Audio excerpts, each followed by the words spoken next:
আকাশবাণী কলকাতা। স্থানীয় সংবাদ পড়ছি শুভ্রা চক্রবর্তী। রাজ্যের মুখ্য নির্বাচনী আধিকারিক আরিজ আফতাব আজ দুদিনের সফরে উত্তরবঙ্গের 6টি জেলায় যাচ্ছেন। ভোটার তালিকা নিয়ে বিরোধীদের অভিযোগের প্রেক্ষিতে রাজ্য নির্বাচনী আধিকারিকের দপ্তর গুরুত্ব দিয়ে বিভিন্ন জেলায় ভোটার তালিকা সংশোধনের প্রক্রিয়ায় নজরদারি চালাচ্ছে। ইতোমধ্যে উত্তর ও দক্ষিণ 24 পরগনার তালিকার সংশোধনের কাজ যাচাই করা হয়েছে। 1 নভেম্বর থেকে তালিকা সংশোধনের কাজ শুরু হয়েছে, চলবে 9 ডিসেম্বর পর্যন্ত। শনি ও রবিবার প্রতিটি বুথে বিশেষ শিবির চলছে। জাল উপজাতি শংসাপত্র দাখিল করে সংরক্ষিত আসনে ভোটে লড়াই করার অভিযোগে মুর্শিদাবাদের ফারাক্কার বাহাদুরপুর গ্রাম পঞ্চায়েতের প্রধান কুসুম সাহাকে শোকজ করেছে জঙ্গিপুরের মহকুমা শাসক। 7 দিনের মধ্যে শোকজের উত্তর দেওয়ার নির্দেশ দেওয়া হয়েছে। গত পঞ্চায়েত নির্বাচনে পরাজিত স্থানীয় সিপিআইএম প্রার্থী হিমাংশু শেখর সাহা কুসুমের বিরুদ্ধে অভিযোগ দায়ের করেন যে তিনি নিজে খুড়শ্বশুরের ছেলেকে ভাই সাজিয়ে উপজাতি শংসাপত্র বের করেন, সেটা দেখিয়ে সংরক্ষিত আসনে তৃণমূল কংগ্রেসের টিকিটে প্রতিদ্বন্দ্বিতা করেন। ঘটনার তদন্ত শুরু হয়েছে। পূর্ব বর্ধমানের জামালপুর ব্লকের পাড়াতল 1 নম্বর গ্রাম পঞ্চায়েতের 128 নম্বর বুথের বিজেপির জয়ী পঞ্চায়েত সদস্যকে দল ছাড়ার জন্য ভীতি প্রদর্শনের অভিযোগ উঠেছে শাসক দলের বিরুদ্ধে। বন্দনা টুডু নামে ওই মহিলা এই নিয়ে প্রশাসনের দ্বারস্থ হয়েছেন। রাত হলেই পঞ্চায়েত উপপ্রধান তৃণমূল কংগ্রেসের উত্তম হাজারি দলবল নিয়ে বাড়িতে এসে তাঁকে এবং তার স্বামীকে ভয় দেখাচ্ছেন বলে অভিযোগ।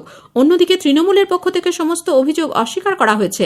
জামালপুর ব্লকের কোনো পঞ্চায়েতে বিরোধীরা বোর্ড গঠন করতে না পারায় উদ্দেশ্যমূলকভাবে তৃণমূলের বিরুদ্ধে অভিযোগ করা হচ্ছে বলে তারা জানিয়েছেন।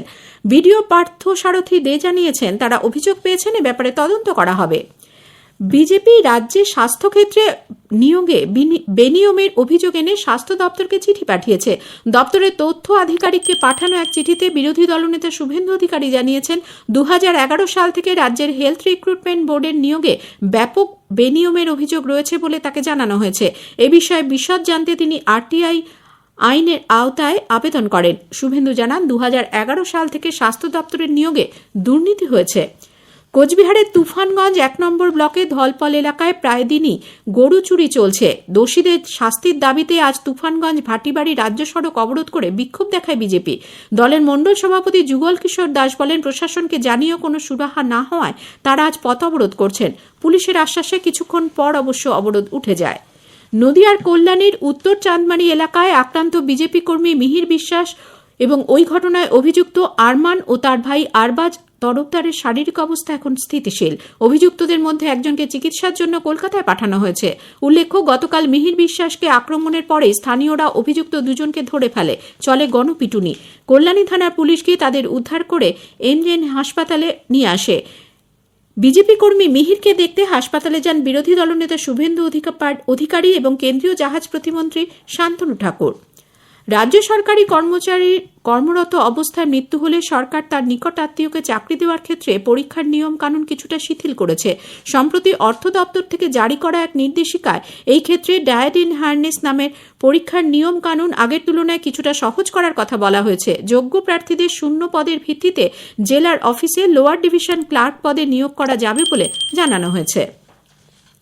মালদার কালিয়াচক থানার পুলিশ গতকাল গভীর রাতে হারুচক এলাকায় হানা দিয়ে 2 ভাইকে গ্রেপ্তার করেছে। আনিরুল এবং রহমত শেখ নামে ওই দুজনের কাছ থেকে উদ্ধার হয়েছে 680 গ্রাম ব্রাউন সুগার। ধৃতদের আজ মালদা জেলা আদালতে পেশ করা হবে। এদিকে মুর্শিদাবাদে ভারত বাংলাদেশ সীমান্ত দিয়ে মাদকের বদলে সোনা পাচারের ঘটনা বৃদ্ধি পাওয়ায় বিএসএফ কর্তাদের উদ্বেগ বেড়েছে। এবছর দক্ষিণবঙ্গ সীমান্ত পথে তাদের হাতে ধরা পড়েছে 153 কেজি সোনা, যার মধ্যে মুর্শিদাবাদ লাগোয়া সীমান্ত এলাকার বিএসএফ জওয়ানদের হাতে ধরা পড়েছে 10 কেজি সোনা, যার মূল্য প্রায় 6 কোটি টাকা। লালগোলার আটরশিয়া এবং জঙ্গিপুরের বাহুড়াঘাট দিয়ে সোনা পাচারের ঘটনা বেড়ে যাওয়ায় ওইসব এলাকায় নজরদারি বাড়ানো হয়েছে। সীমান্ত লাগোয়া গ্রামগুলিতে সক্রিয় রয়েছে বিএসএফ এর নিজস্ব গোয়েন্দা বিভাগ। রেলের ট্র্যাক ও সিগন্যালের রক্ষণাবেক্ষণের কাজের জন্য আগামীকাল পূর্ব রেলের হাওড়া ডিভিশনের হাওড়া বর্ধমান কড, হাওড়া ব্যান্ডেল নৈহাটি, বর্ধমান হাওড়া এবং খানাগুমানি সেকশনে ট্রাফিক ও পাওয়ার ব্লক থাকবে। সে কারণে ওই দিন হাওড়া ব্যান্ডেল ও কাটোয়া থেকে 2টি করে এবং বর্ধমান নৈহাটি তারকেশ্বর আজিমগঞ্জ থেকে 1টি করে লোকাল ট্রেন বাতিল থাকবে। এদিকে কলকাতা পুলিশের কনস্টেবল ও লেডি কনস্টেবল নিয়োগ 2022-এর চূড়ান্ত লিখিত পরীক্ষার জন্য পূর্ব রেলের শিয়ালদা ডিভিশন আগামীকাল সকাল 8টা থেকে বিকেল 4টে পর্যন্ত অতিরিক্ত ইএমইউ লোকাল ট্রেন চালানোর সিদ্ধান্ত নিয়েছে। রবিবারের বাতিল থাকা ট্রেনগুলিও চালানো হবে। এর পাশাপাশি মেট্রো রেলও আপ ও ডাউনে অতিরিক্ত 4টি ট্রেন চালানো হবে বলে জানিয়েছে। স্ত্রীকে খুনের দায়ে স্বামীকে যাবজ্জীবন কারাদণ্ডের নির্দেশ দিয়েছেন মুর্শিদাবাদের ফাস্ট ট্র্যাক কোর্টের বিচারক অরিন্দম রায়। এর পাশাপাশি 10,000 টাকা জরিমানা অনাদায়ে আরও 2 বছর কারাদণ্ডের নির্দেশ দেওয়া হয়েছে। 3 সন্তানকে 2 লক্ষ টাকা করে ক্ষতিপূরণের নির্দেশ দিয়েছে জেলা লিগ্যাল সেল। উল্লেখ্য, পারিবারিক অশান্তির জেরে গত বছর 13 জুলাই স্ত্রী নন্দিনী মান্ডিকে বাঁশ দিয়ে পেটায় বার্নাবাস সোরেন। ঘটনার 2 দিন পরেই তাকে গ্রেপ্তার করা হয়। মধ্যপ্রদেশ, ছত্তিশগড়, রাজস্থান এবং তেলেঙ্গানাতে বিধানসভা নির্বাচনের ভোট গণনা আগামীকাল 3রা ডিসেম্বর। তবে মিজোরামে গণনা হবে পরের দিন 4ঠা ডিসেম্বর। রবিবার ভোট গণনা না করার জন্য সে রাজ্যের বিভিন্ন মহল থেকে অনুরোধ আসার প্রেক্ষিতে কমিশনের এই সিদ্ধান্ত বলে জানা গেছে। তেলেঙ্গানায় মোট 49টি গণনা কেন্দ্রের মধ্যে 14টি রয়েছে হায়দ্রাবাদ জেলায়, 4টি রানাগারেড্ডি জেলায়, বাকিগুলি 31টি জেলার সদরে তৈরি করা হয়েছে। 40 কোম্পানির মতো কেন্দ্রীয় বাহিনী গণনা কেন্দ্রগুলি ত্রিস্তরীয় নিরাপত্তা বলয়ে মোতায়েন থাকছে। রাজস্থানে ভোট গণনার সব রকম প্রস্তুতি সম্পন্ন। রাজ্যের মুখ্য নির্বাচনী আধিকারিক প্রবীণ গুপ্তা জানিয়েছেন, 199টি বিধানসভা আসনের ভোট গণনা হবে 36টি কেন্দ্রে। গণনা শুরু সকাল 8টায়। শিব বিধানসভা কেন্দ্রের গণনা হবে সবচেয়ে বেশি 41 রাউন্ডে।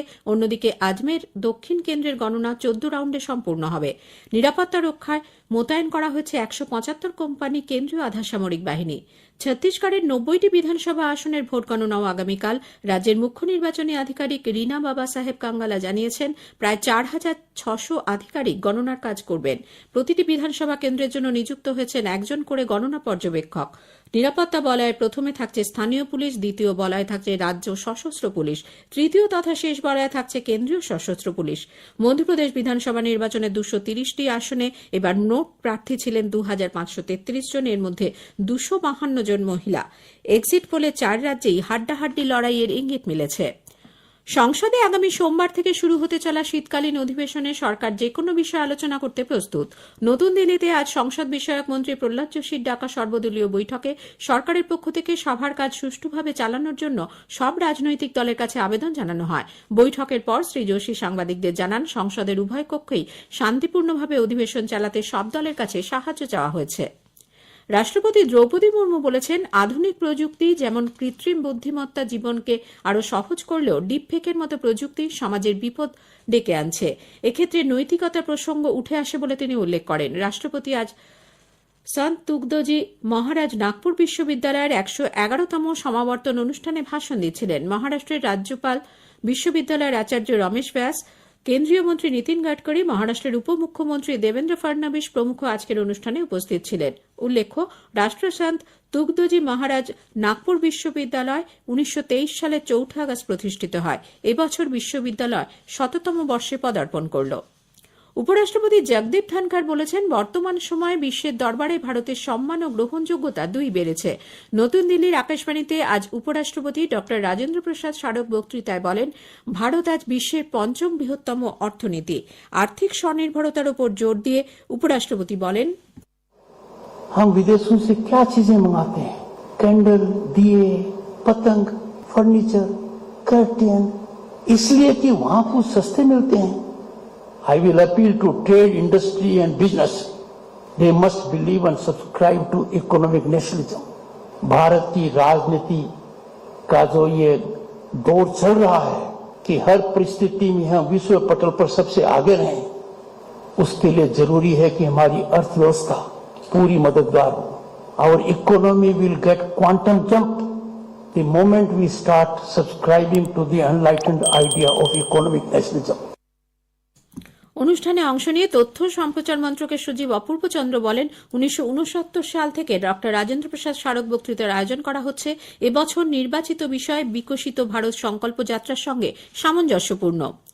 সালিসি প্রক্রিয়ার কাজ যাতে বিচার বিভাগের হস্তক্ষেপে ব্যাহত না হয় সে বিষয়ে নতুন পদ্ধতি তুলে ধরার উপর বিশেষ জোর দিয়েছেন উপরাষ্ট্রপতি জগদীপ ধনখড়। আজ নতুন দিল্লিতে আন্তর্জাতিক ফৌজদারি আদালতের 6ষ্ঠ ভারত সালিসি দিবসের উদ্বোধনী অনুষ্ঠানে তিনি ভাষণ দেন। তিনি বলেন, দেশের অর্থনৈতিক বৃদ্ধি এবং দ্রুতগতির উন্নয়নকে সামনে রেখে বলিষ্ঠ ও সংহত সালিসি প্রতিষ্ঠানের প্রয়োজন। বাণিজ্যিক কয়লা খনিগুলি থেকে এবছরের নভেম্বর মাস পর্যন্ত 120 লক্ষ টন কয়লা উৎপাদন হয়েছে, যা গত বছরের তুলনায় 37% বেশি। কয়লা মন্ত্রক জানিয়েছে, প্রতিদিন গড়ে এই খনিগুলি থেকে কয়লার যোগান বেড়ে হয়েছে সর্বোচ্চ 43 লক্ষ টন। রাজ্য পুলিশের মহানির্দেশক মনোজ বালব্যর নাম এবং ছবি ব্যবহার করে ভুয়ো ফেসবুক অ্যাকাউন্ট খোলা হয়েছে বলে বিধাননগর পুলিশ কমিশনারেটে একটি লিখিত অভিযোগ জমা পড়েছে। নিচু তলার আধিকারিকদের ফ্রেন্ড রিকোয়েস্ট পাঠিয়ে সমস্যার কথা বলে টাকা হাতিয়ে নেওয়ার প্রতারণা চক্রের এক পান্ডাকে রাজস্থান থেকে এই ঘটনায় পুলিশ গ্রেপ্তার করেছে। 3 দিনের ট্রানজিট রিমান্ডে তাকে নিয়ে আসা হয়েছে। আজ তাকে বিধাননগর মহকুমা আদালতে তোলা হবে।